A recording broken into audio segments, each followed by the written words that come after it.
Growing up, I was always the outsider in my own family. My brother Marcus inherited Dad's confidence and Mom's razor-sharp tongue. Me, I got the disappointed sighs, the reminders that I was falling short.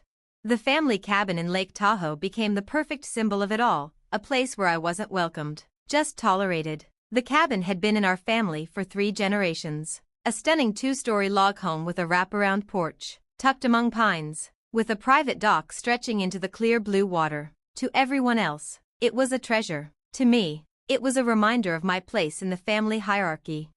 Every summer, our sacred family tradition meant Marcus treating the cabin like his kingdom, inviting college buddies, throwing wild parties, acting like he owned the deed. Meanwhile, I was expected to clean, repair the dock, haul firewood, basically unpaid staff. Complaining only earned me Dad's usual lecture about earning my place and proving I belonged.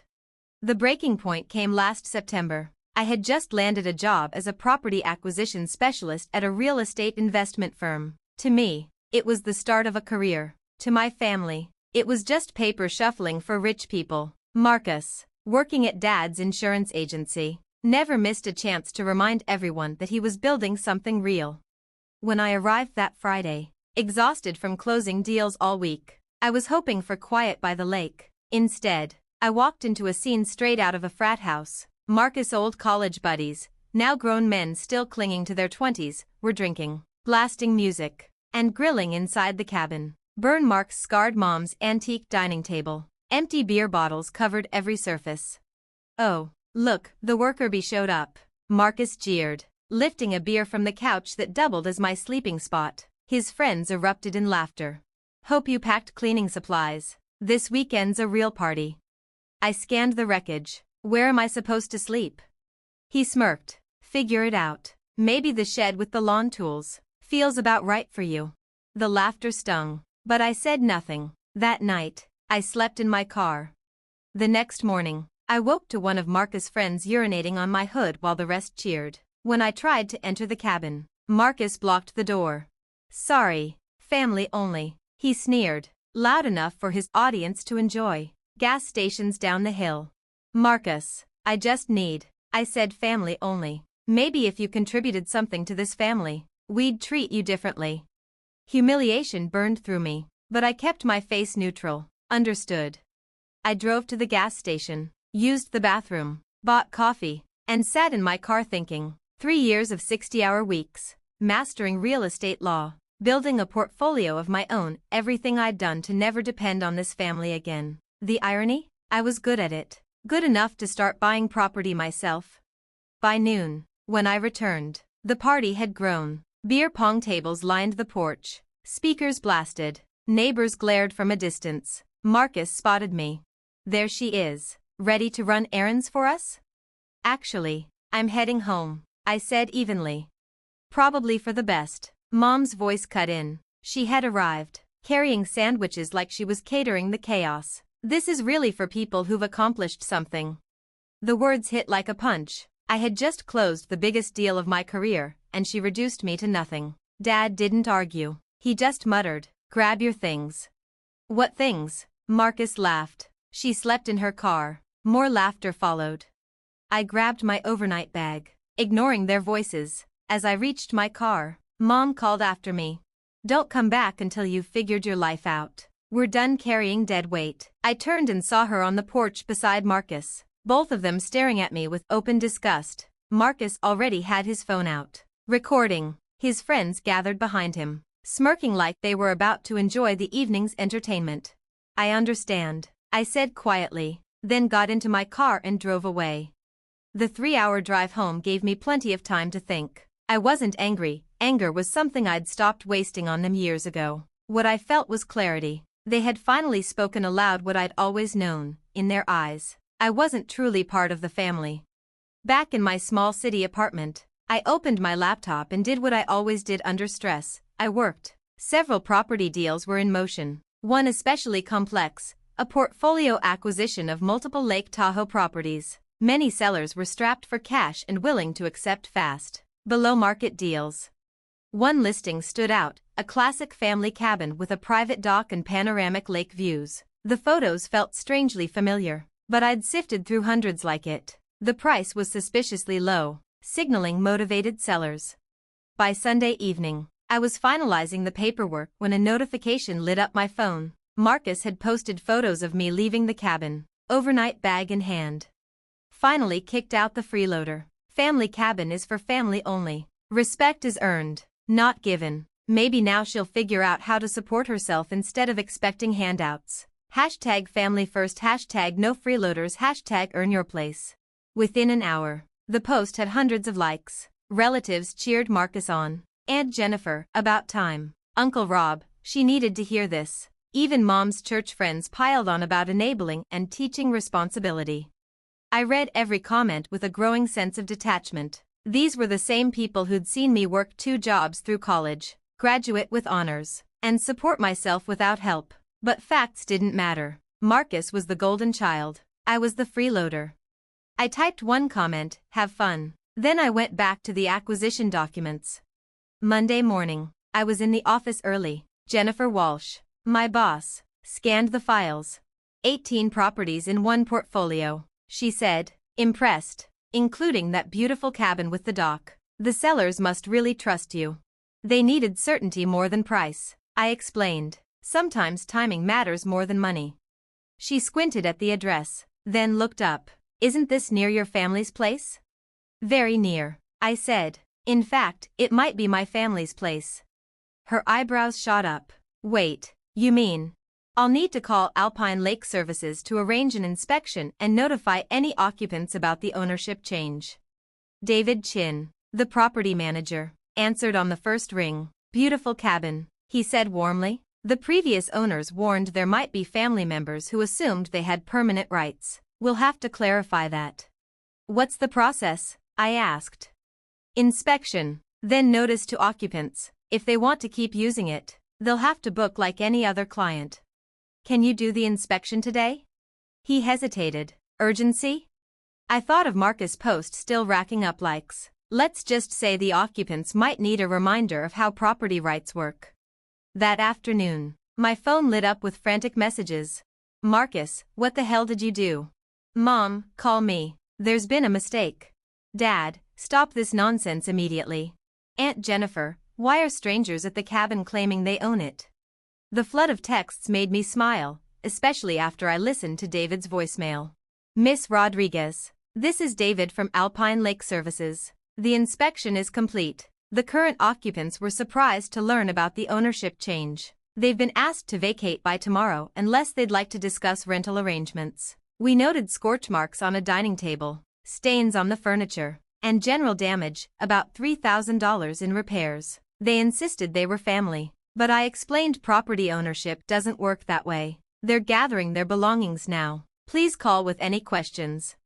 I called him back. So they're clear on the situation? Oh yes. Though the young man mentioned calling a lawyer about family rights. Should we be concerned? I almost laughed. Marcus didn't even know a property lawyer. No concern. The sale was legitimate. They never owned the place, they just acted like they did. Understood. We'll proceed with cleaning and repairs. And if they contact us again? Refer them to legal, I said. They'll figure it out eventually. Congratulations on your new property. It's going to be beautiful once we get it properly maintained. After hanging up, I sat in my car, stunned. 3 years of grinding, saving, investing, mastering real estate had led me here. The family cabin, the symbol of everything I wasn't good enough for, was now mine. My phone rang. Marcus? I answered. What did you do? His voice cracked with rage. People showed up at the cabin claiming they work for you. They said you bought it. That's impossible. Is it? It's been in our family for generations. Dad owns it. Dad sold it, along with 17 other properties. The sellers needed fast cash. Silence. Then you're lying. The property management company left their card. Call them if you have questions about the rental process. Rental process? This is our family cabin. It was your family cabin. Now it's mine. If you'd like to use it, you'll have to book through Alpine Lake Services. They offer competitive rates. Silence again, then Marcus spoke, but his voice was smaller, shaky. How? You don't have that kind of money. You work for, you can't. I could have explained the deals, the investments, how being underestimated gave me an edge, but instead, I said simply, I earned it. The line went dead quiet for nearly a minute. Then, this isn't over. Actually, it is. David documented the damage, about $3,000. If you ever rent in the future, your deposit will reflect your history. I hung up. The flood started immediately, Mom demanding explanations, Dad threatening lawyers until I reminded him he'd signed the paperwork, aunts and uncles fuming, but they had no leverage. I owned the cabin. Their outrage was just noise. Even Aunt Jennifer, who had cheered Marcus' post, messaged, maybe we should talk about this like adults. I'm sure we can work something out. I ignored her and called David. What are your strictest rental terms? Large deposits, mandatory professional cleaning, no parties, and a blacklist for problem guests. Do all of that, and blacklist Marcus Rodriguez, Tom Rodriguez, and Linda Rodriguez, permanently. Understood. That night, I checked Marcus' social media. His original post was still up, but the comments had shifted. Wait, she bought the cabin? How? Maybe we don't know the whole story. Marcus doubled down, ranting about betrayal. He looked smaller with every word.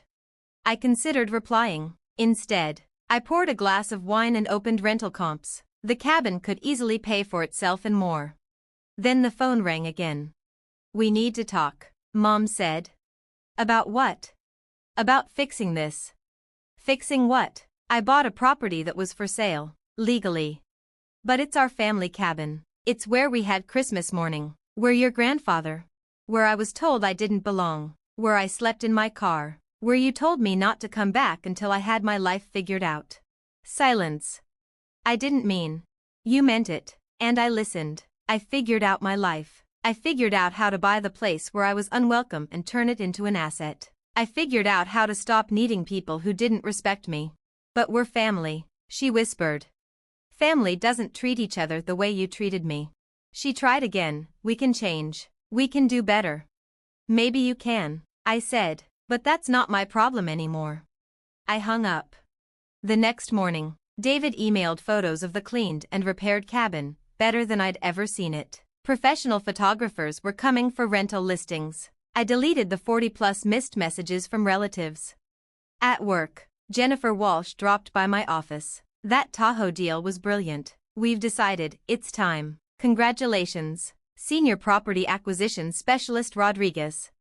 I smiled as she left. Moments later, David texted, several callers claiming to be your family tried demanding access. They're on the restricted list. One got aggressive. We notified law enforcement. Your property is secure. I typed back, thank you. Keep all restrictions in place. That afternoon, my rental listing went live. Stunning Lake Tahoe cabin with private dock, professionally managed. The photos were gorgeous. Bookings were already rolling in. I posted on social media for the first time in years. Excited to announce my new investment property at Lake Tahoe. Already booking for next season. Sometimes the best investments are the ones closest to home. Within an hour, my post had more engagement than Marcus ever had. Friends and colleagues congratulated me. But the comment that made me laugh came from my old roommate Sarah. Wait, is this the same cabin your family used to treat you like garbage in? Plot twist of the century. That evening, I drove up to Tahoe. David met me with the keys, my keys. Walking through the cabin was surreal. Every corner held old memories of being unwanted. But now, standing in the living room where Marcus once blocked me from entering, I felt something new. Belonging. On the deck, the sunset turned the lake to liquid gold. Peaceful. Free. My phone buzzed. Mom again. Please call me. We need to work this out. I deleted it. For the first time, I wasn't angry. I wasn't hurt. I was free. Free from needing their approval. Free from their contempt. Free from trying to earn love from people determined not to give it. David handed me the keys. Congratulations again, Miss Rodriguez. You're going to love owning this place. I already do, I said. And for the first time, I truly meant it.